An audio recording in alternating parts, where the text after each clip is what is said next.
Hello, everyone. Welcome to LGBTQ in Japan. My name is Jan. I am part of the South Florida panel group known as Nerds Know.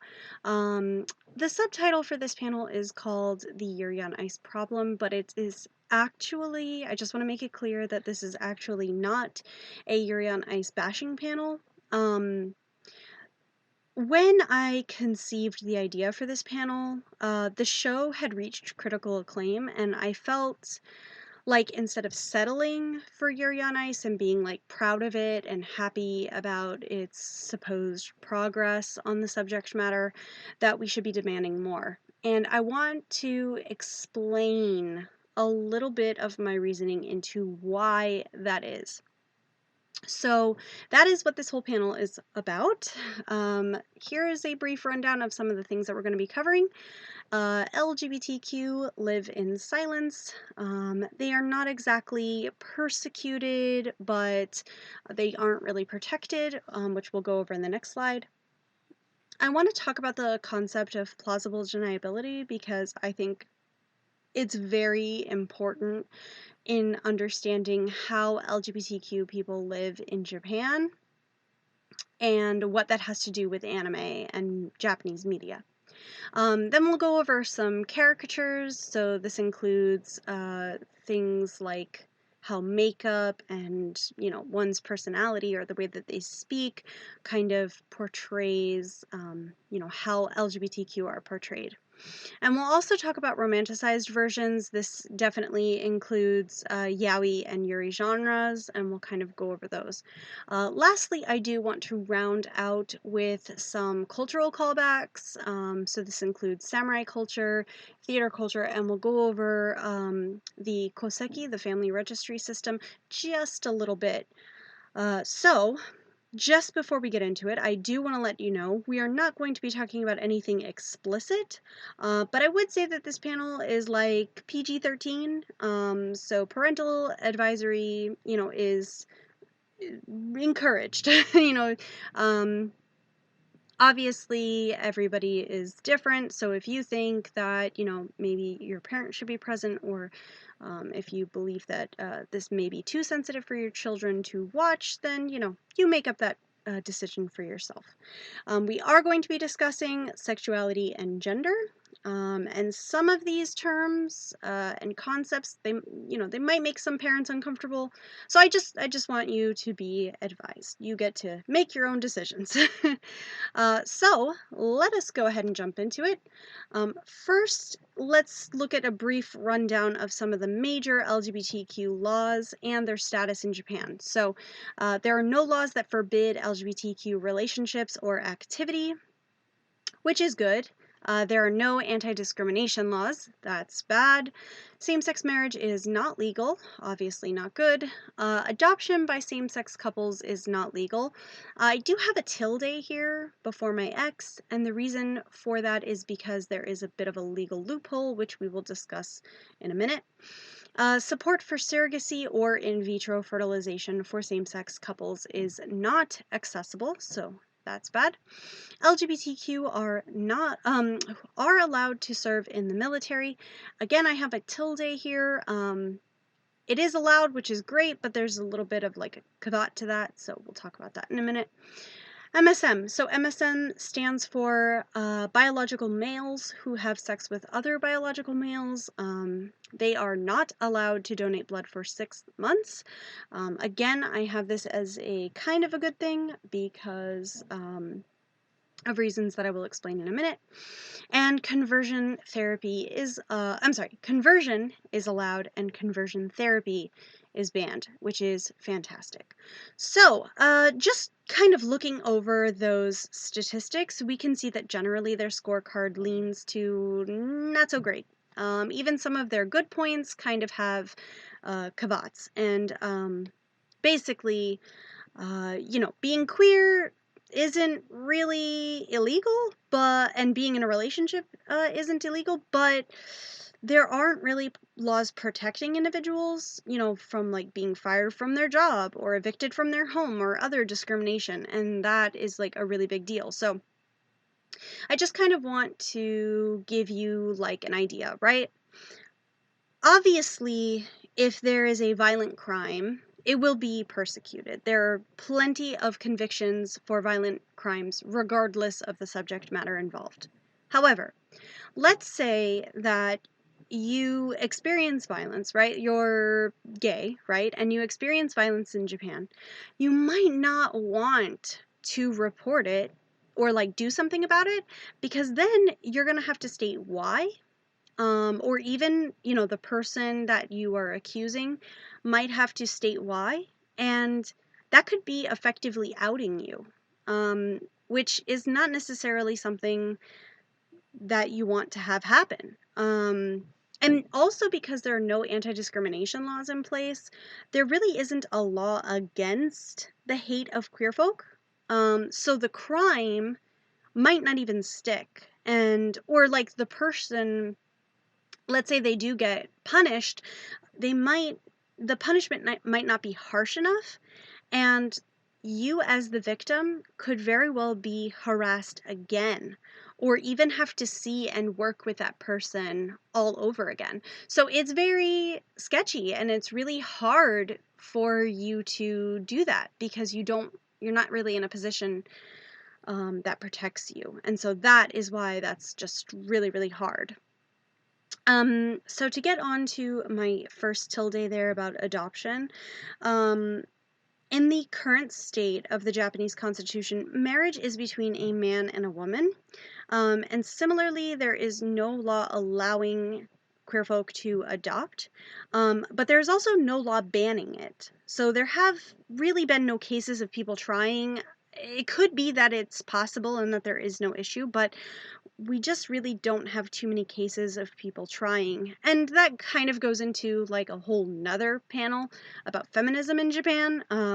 But regardless, just know that that's kind of where they're standing right now.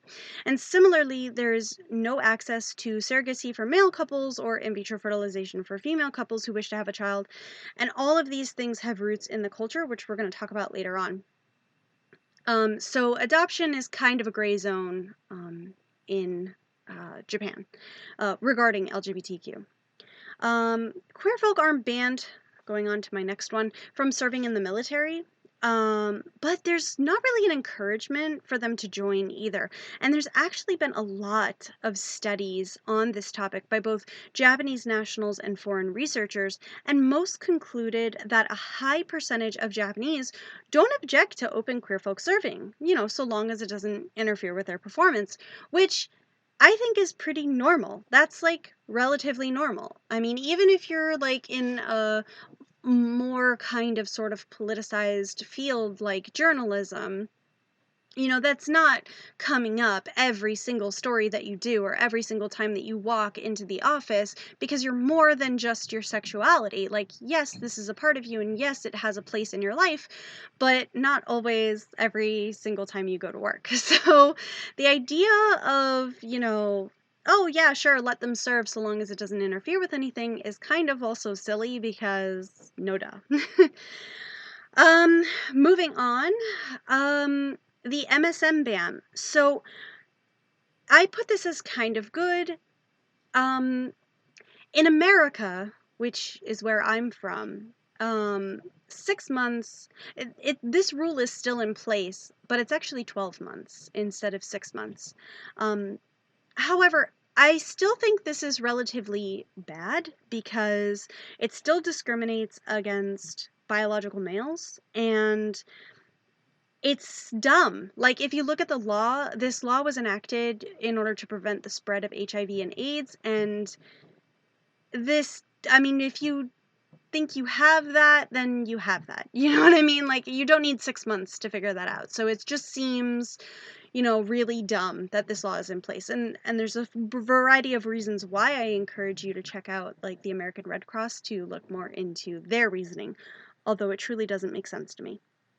But to round out it, our last bit regarding the conversion therapy, gender conversion is allowed. So you can actually legally change your gender after surgery in Japan. And conversion therapy, the idea that you can like be straight or normal with therapy, is banned, which is actually super awesome. So that is definitely all pluses. Before we move on, I do have this picture here. It's probably one of my favorite pictures from some of the Tokyo Rainbow Pride parades. So the first sign there with the rainbow banner says "We are gay cousins." So the two of these gentlemen are both gay and they are cousins. The second sign in Japanese says, "I want to walk with my partner like a human." And at the bottom, "I want to spread LGBTQ awareness to my hometown." And I think this is really interesting, this first sentence. "I want to walk with my partner like a human," as though being LGBTQ in Japan, and being in a relationship with someone is so foreign to them, like alien like. And how he just wants to be treated like any other person. And I really do think that that kind of illustrates quite clearly how being LGBTQ is like in Japan. So moving right merrily along, we have plausible deniability. So this scene is actually the first scene in the show that sparked my nerve and encouraged me to essentially make this panel to talk about this topic. So plausible deniability is the ability to deny knowledge of something because of a lack of significant evidence. So because you didn't see it happen, it didn't, or because they didn't say it clearly, it's not fact. And there's no protection from discrimination in Japan, so a lot of LGBTQ people feel that they can't be themselves in the open, and this is how plausible deniability has become so rampant among LGBTQ in the general population. So this kissing scene, which, like I said, at the time that I made this panel, everybody was talking about, everybody was so happy. It won an anime award for most heartwarming scene in 2016. I was furious. Like, I chastised this scene heavily, and most people agree when they look at these scenes that it was definitely 100% a kiss. But there is still doubt, even among a lot of supporters. I saw heated debates over, yeah, but are we sure? And I mean, okay, they've got the glossy lips and, their eyes are overlapping. It's probably a kiss, but it's still a maybe. You still just don't know. And that is because it's just not shown. And so I have to say to myself, like, what are the creators trying to show by disguising this kiss? Like, what was the point? Why not just show it? And the only thing that I can think about is that, it must be because they don't want to face the same discrimination that queer folk face, in Japan by living out in the open. And I do want to say that, yes, for those of you who are diehard Yuri on Ice fans and clicked on this video because you were, like, angry that I was going to bash the show, which I'm not. I am really, truly not trying to bash the show. I'm just trying to point out some issues, the problems that it has. So the Blu-ray release of this show did alter this scene, reanimate it to be explicitly clear that they kissed, but I do have to argue that not everybody buys the discs. And this version, this censored version, was what aired on Japanese television and what is still streamed online today. So I don't care that it's on the Blu-ray. It doesn't change. The damage has already been done, is basically like my stance on the matter. So this is a quote from Cecilia de Anastasio. She is a senior reporter at Kotaku. You can read this full review in one of the links in the description, the first link in the description. But the quote goes, "Yuri on Ice's queerness is handled with a great deal more grace, but I do wonder why Victor's arm blocks his kiss with Yuri in the first place. anime has broadcasted gay kisses before. 2 of Shinsekai Yori's male protagonists kissed. It was an organic, loving kiss. And so this second anime that they're talking about, Shinsekai Yori, is an award-winning sci-fi anime, and the kiss was a proper one, lips involved and everything. But the show wasn't mainstream like Yuri on Ice is. So that's the big difference. You know, Yuri on Ice, everybody knows about it, even people that are not into ice skating, that are not into, you know, yaoi or BL or, you know, whatever. They're not into any of that stuff, but they are aware of Yuri on Ice. Everybody knows about it. And so the fact that, you know, it was censored is just such an annoying fact about it. So that brings me to my next aggravating moment, which was the rings. So this is, again, another example of plausible deniability. The rings here are not given as a sign of matrimony or engagement. The closest they come to any level of commitment is that they are a promise from Yuri that he will continue to do his best to impress Victor, and for Victor to bring him luck. Which is laughable, in my opinion. It's just a mockery of, like, marriage. And this is further kind of solidified when, in the next panel, Victor admits to the rest of the skaters that the rings are engagement rings, and Yuri protests that. No, they're not. It's just a promise. Like, 100% protests, which is like, really?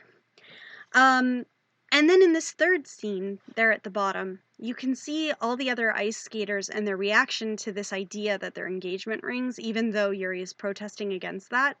The only other skater who isn't shocked or disgusted is the other actual gay guy. He's like, oh, that's nice. Even though he shouldn't be. He should be frustrated and angry. Like, make up your mind, Victor. Like, same with you, Yuri. Like, figure it out. And of course, JJ, who's sitting there angrily clapping, turns this idea into a competition, which is the biggest mockery of marriage of them all. Being as Victor says that the two will get married once Yuri gets gold, and so JJ is like, well, I get gold first, then I'm gonna get married before you, which, yeah, not how you do marriage.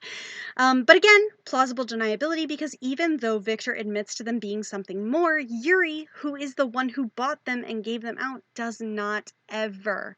So that is a big deal. So I don't want you to listen to me speaking. Obviously, I live in America. I am American. I want you to hear from actual Japanese people and their thoughts and their feelings on the matter. So I have a couple of interviews listed down below. This first one is with Tubby Eats. Their YouTube channel. Actually, all of these are from YouTube. But Asian Boss is a YouTube channel, and Hiroko interviews Shinichi and Satoshi from Tubby Eats. She explores what it's like to be gay in a conservative society like Japan. And the two have been dating for 17 years. I meant through an online dating site. It's a very interesting interview. I've got it time-stamped to where I think the most poignant information is, but please feel free to check out the whole interview. Similarly, I have an additional interview with where Kay from Asian Boss sits down with Eito and Kanata from the YouTube channel Kit Channel. And Kay explores what it's like to be transgender in a conservative society like Japan with the pair. So again, the most poignant is time-stamped below, but please feel free to check out the full interview. I really love both of these interviews, and I think it's much better to hear from actual Japanese people about what it's like to be gay or, you know, transgender, rather than just hear from me. Like, don't take my word for it, check it out for yourselves. But moving on to caricatures. So, more often than not, when queer folk are represented in anime or other Japanese media, it's in the form of a caricature. So that kind of means a grossly exaggerated version of the common like striking characteristics of those people. So some of these characteristics could be flamboyant, a lot of over-the-top makeup, over-the-top costumes. They might fit into tropes like okama and onabe, or like fitting into the tropes of just being like transvestites or being drag queens. They usually are excessively flirty, especially for no apparent reason, and they're often the brunt of jokes. Um, so okama, which I have listed there as one of the tropes, is a trope in Japanese media, and it really refers to an effeminate man or like a male transvestite, so a man who likes to dress like a woman. And onabe is like a big pot. And it's kind of the opposite. It's like the female version of, I guess it's like a tomboy, really. A girl who likes to dress and act like a guy, I guess, is how you would put it. So I have two examples here. Emporio Ivankov, who is the Okama King in One Piece, which is pretty on par with the Okama stereotype. He's got really ridiculous makeup, crazy hair, a wacky costume. He kind of looks like Doc. I can't remember his name, but the main guy from Rocky Horror Picture Show. He basically looks like he stepped out of Rocky Horror Picture Show, or is a Japanified version of it. And even his power is like kind of, frankly, upsetting. So he is definitely this like embodiment of this trope. And then to a lesser extent, we have Fire Emblem, whose real name is Nathan Seymour, from Tiger and Bunny. Now, I know many of you probably have not heard of Tiger and Bunny, but Tiger and Bunny is actually a hugely popular show in Japan. Very, very, very popular show in Japan. So these are both of these characters are in widely popular, very well-known shows in their country. So Nathan here, definitely they fit a lot of these tropes. Their superhero name is Fire Emblem, so you could definitely see the connection there to flamboyant. You also can see that they wear a lot of makeup, and their normal clothing is definitely over the top, even kind of sort of a costume. I also would say that for sure I would be able to confirm that they do tend to flirt with a bunch of people for seemingly no apparent reason, and does occasionally become the brunt of jokes. I will say that, this is not to say that normal queer folk don't exist in anime, but usually not in mainstream shows. Like I said, these two are from very, very popular shows, and it just seems again that the creators are afraid to show legitimate, multifaceted queer characters. Nathan does get a bit of a backstory to kind of like humanize them and make them more than their personage, but it's one episode in a whole series, so it can hardly be considered a proper character. We also have romanticized versions. So, like any niche, queer folk have been romanticized as well as caricaturized. In mainstream media, the state of queer folk is similar to real life situations in Japan. So, what do I mean by that? Toya and Yukito here from Cardcaptor Sakura. Some might consider this kind of depiction to be queerbaiting, right? Oh, they must be dating. And then other people are like, nah, they're not dating. Plausible deniability. we don't know that they're dating. They never say that they love each other. You're just, you're finding queer where it's not, but it is. And so what I mean by that is that, they're not wrong to say that that could very well be queer baiting, but the situation, as I've already described, is a lot more complicated than is, than it seems at first glance. So queer baiting might really only be the way that queer folk can even be slightly represented in media, which is very sad. Um, so on that note, it doesn't mean that all instances of queer folk in media are good ones. Yaoi and Yuri are some of the most popular romanticized media that queer folk dominate. Yaoi in particular is problematic because of its romanticization. So yaoi is actually made by straights, usually women, for other straights who are, again, usually women. They objectify gay men. They present a heteronormative view of a relationship through the concept of seme and uke, personality types, and body types. And seme and uke are terms used in martial arts, actually, and some other sports. They basically mean attacker and receiver respectively. So seme are usually bigger, more aggressive, more manlier types, while the uke are more passive, smaller, and effeminate types. Uh, this is true both of their romance and sexual relationships. Um, basically all throughout their romantic and sexual relationships.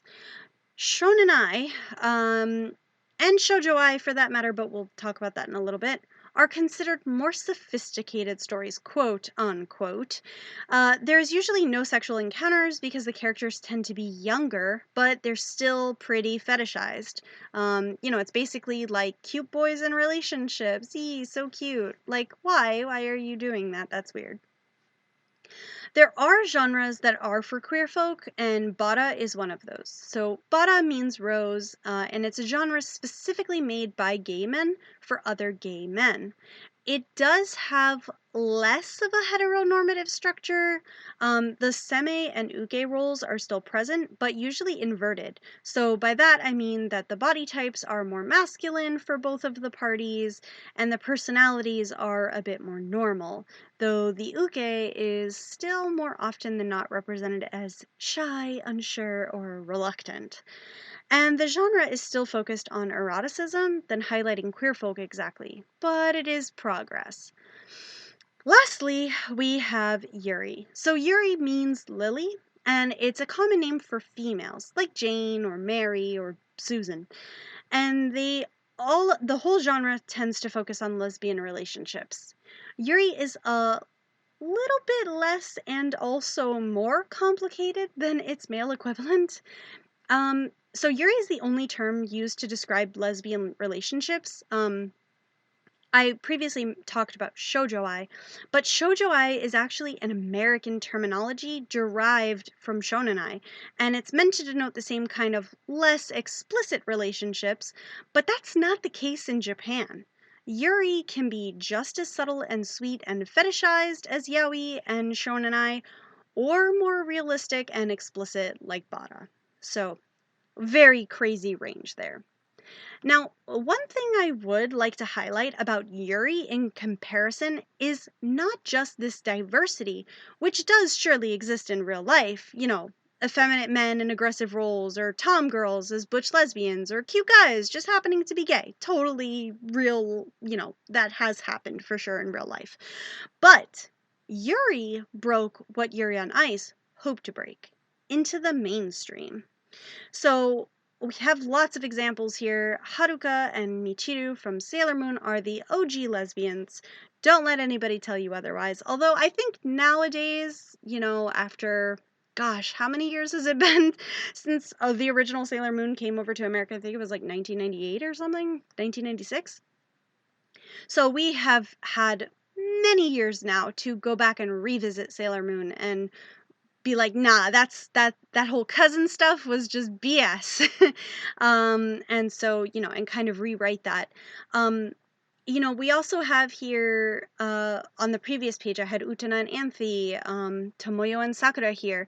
I want to show you these diverse types of lesbians. Tomoyo in particular, she is a lesbian. She loves her best friend Sakura. Sakura doesn't feel the same way. She's in love with Shaoran. And so, Bob's her uncle, that kind of thing.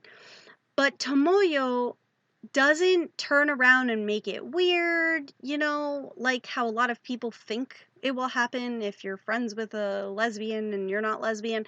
Nope, she doesn't make it weird at all. She's like, well, Sakura is still my best friend. I still want her to be happy. Obviously I love her, but that also means, supporting her as best I can.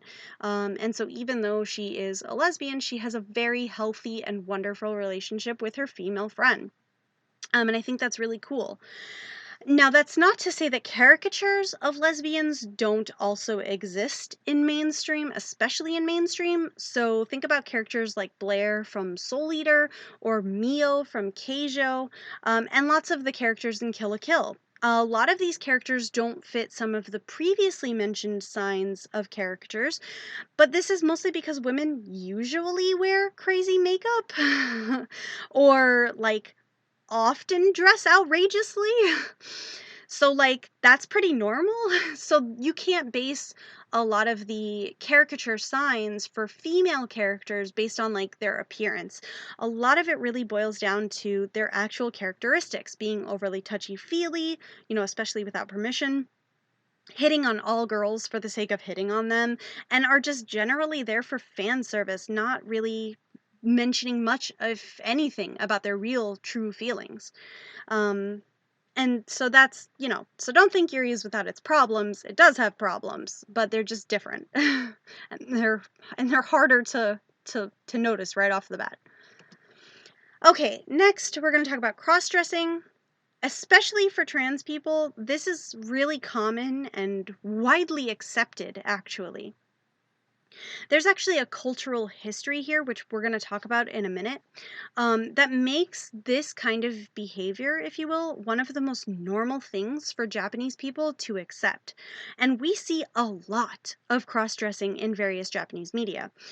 From Rui in Gatchaman crowds, from Momiji in Fruits Basket, Haku, in Naruto, and these examples here, Bridget from Guilty Gear, James and Jesse from Pokemon, and Hana from Tokyo Godfathers.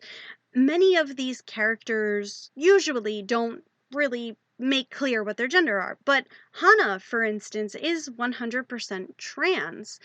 We know that Jesse and James seem to be straight, but we don't even know that, right? We don't have a clear cut. No one of them has ever said, I'm this. It just doesn't happen. And in a complete opposite turn, we have Bridget, who has definitely, without a doubt, clearly stated that his gender is male. He just wears female clothes. That's how he rolls.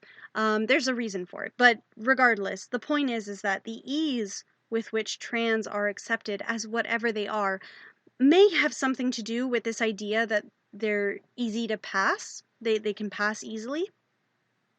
And that could also be, similar body types between all Japanese, little hair, little muscles, similar heights, that kind of thing. Obviously, there are standouts. There are plenty of people that don't fit that mold, but the majority are like that. And then, of course, it is easy to get hormones and surgery, and after that, easy to get your records changed, and then no one ever has to, question or be concerned or whatever. And so that is a really big step. One of the other factors that I think is really helpful is that the Japanese language inherently doesn't rely on pronouns as much as we do. So very little requires anyone to say like she or he.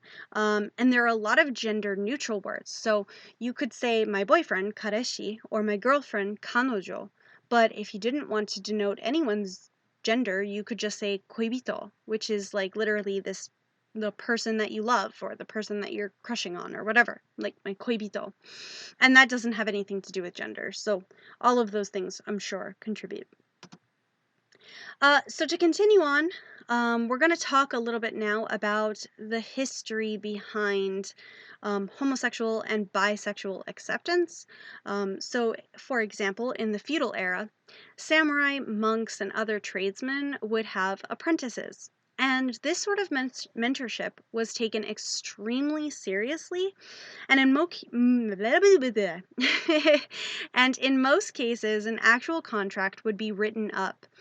So the mentor would be considered responsible for their apprentice completely. They would live with them, they would eat with them, they would teach them, not just the skill, but also like basic things, how to read, how to write, manners, social etiquette, stuff like that.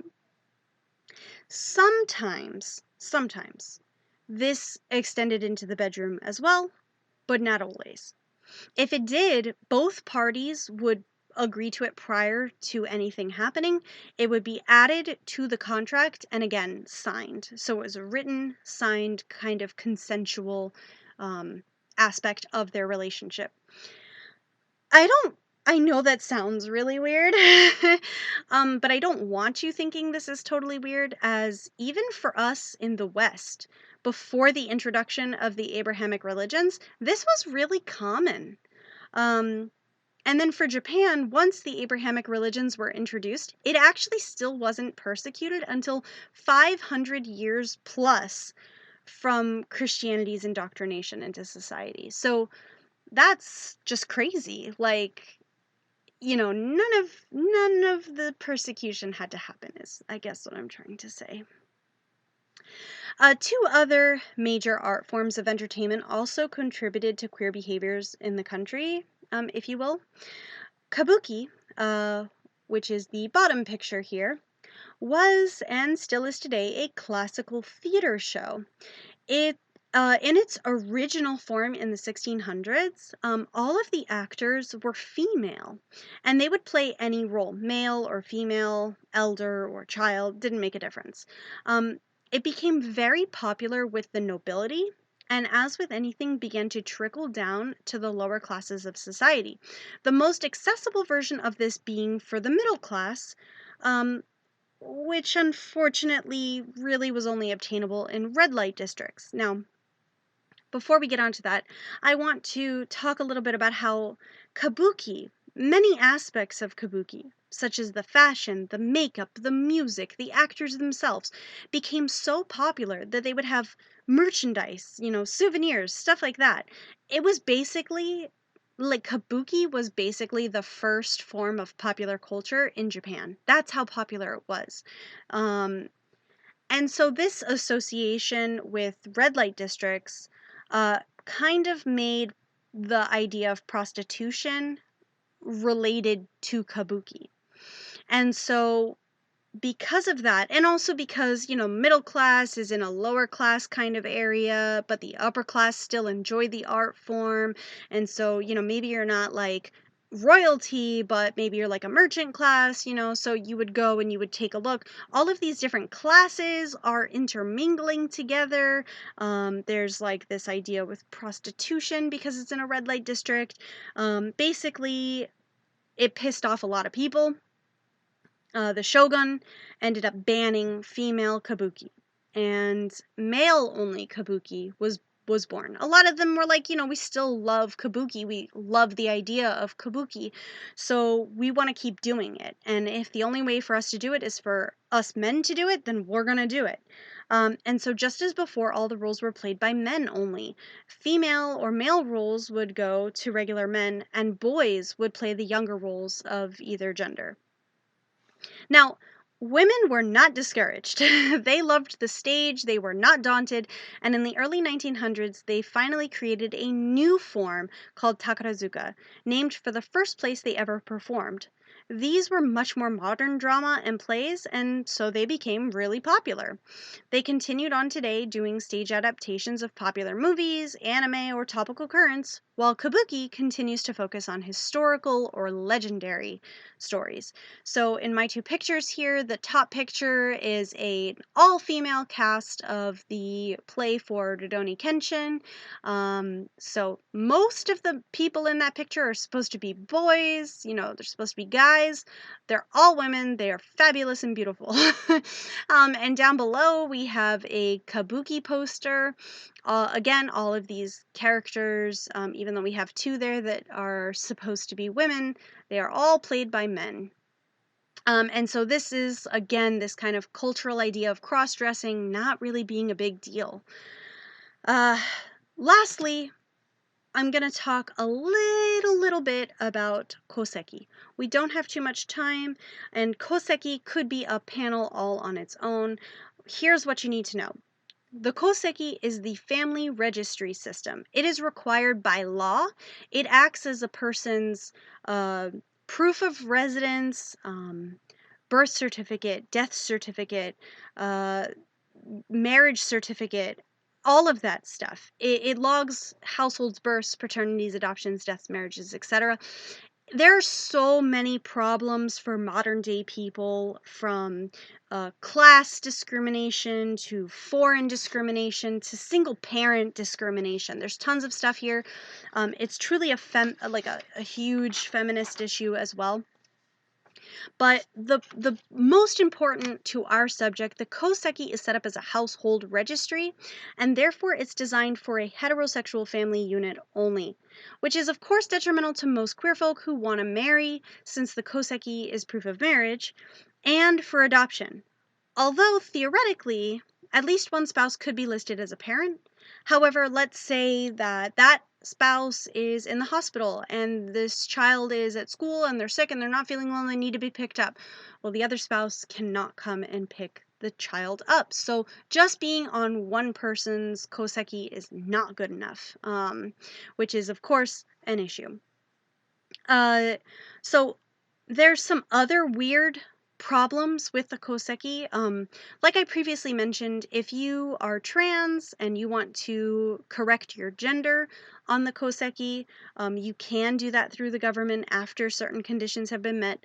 But technically, even though, like, let's say you are a trans male and you want to marry a female, you guys would be able to do that no problem on the koseki. What's weird is that that may only be cool for trans heterosexuals who want to marry, but if you're already married and you change your gender, I personally am not sure what would happen to your status on the koseki. Because obviously you would want to change your gender. Like, would you not be allowed to change your gender? Would you be allowed, but your marriage would be abolished? Like, how would that work? I don't know. If you know, if you have some sources, go ahead and put them down below. I'd be more than happy to check those out and add those to this panel and expand upon that. But, yes.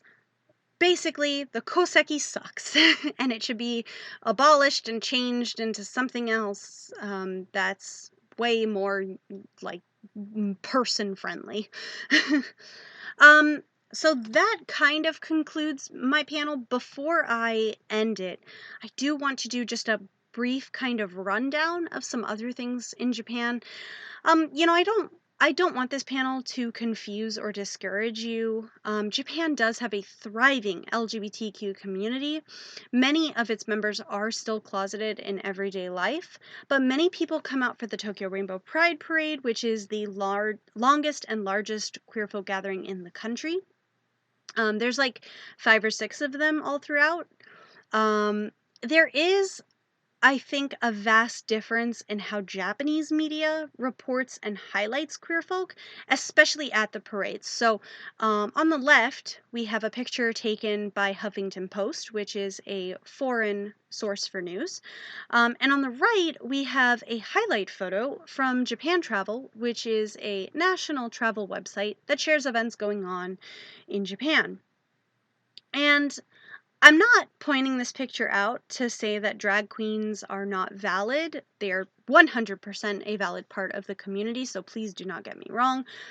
Pride parades are about celebrating everyone in the community, but I just find it so apropos that this is what the Japanese news outlet decided to go with. Like, hey foreigners, check out our weird and wacky, like, LGBT folks. Like, no, what? This isn't some event that you just go to and they'll dress you up like that and all, and they'll do your wacky makeup and all that. No, like, this is supposed to be about pride, in all of its entirety. So I just feel like it's very problematic.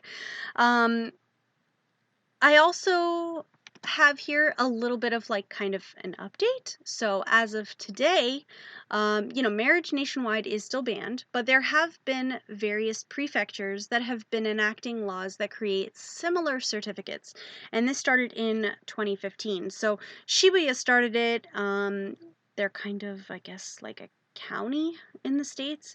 They announced plans to create a certification for same-sex couples for things like hospital visits and renting apartments, and stuff like that. They called it a proof of partnership paper, and then other prefectures followed suit. This is not necessarily the best though, because it still only works within that city. So if you get a Shibuya proof of partnership program paper, it still only works in Shibuya. It wouldn't work in Setagaya or in Iga or Takarazuka or so on and so forth. So that does kind of suck. In 2018, it was announced that unisex uniforms would start to be integrated into some, though not all, schools in the country. And that was announced actually in the Japan Times, which is a nationally distributed newspaper. So that's like huge news. And the article explicitly stated that this was in part for trans students. And lastly, in 2000, I think this was also 2018. Several major companies like IBM Japan, Kirin Beer, Rakuten, Japan Tobacco, so on and so forth, have enacted policies enabling LGBTQ to take time off for marriage, childbirth, and other life-changing events that heterosexuals would normally take. I'm not really sure how they can do that, since those things do tend to be banned in Japan, but, at least they have they're enabled to do that. So yeah, basically, these are just small changes, but change is coming to Japan, and, I don't think it can't come soon enough. Like, I wish it was already here. But some hope exists. So that is my panel. Thank you guys so much for joining me. Again, my name is Jan. You can follow me on social media under Kurahane Shizumi. That's my alias. I am with the panel group Nerds Know. We are a panel group in South Florida. We do panels all over the country. We are honored to be a part of this Pride Month's special event. So please go ahead and, if you're curious about some of the other stuff that we do, if you would like us to come to your local event, be sure to let your local event know. But thank you so much, and happy Pride Month.